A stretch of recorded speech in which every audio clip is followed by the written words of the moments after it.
tamilcinemanew.in.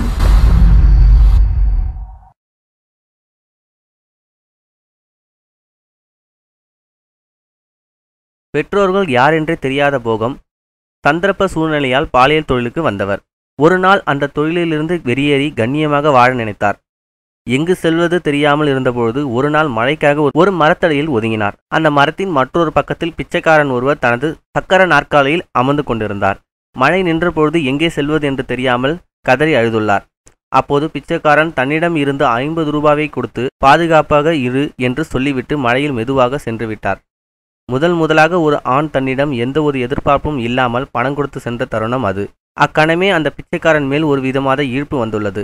அதன் பிறகு ஒரு சில நாட்கள் கழித்து அதே பிச்சைக்காரனை அதே மரத்தடியில் பார்த்துள்ளார். அந்த பிச்சைக்காரன் தான் ஒரு ஊனமுற்றவன் என்று காரணத்துக்காக தன் மனைவி விட்டு சென்று விட்டார் என்று கூறியுள்ளார்.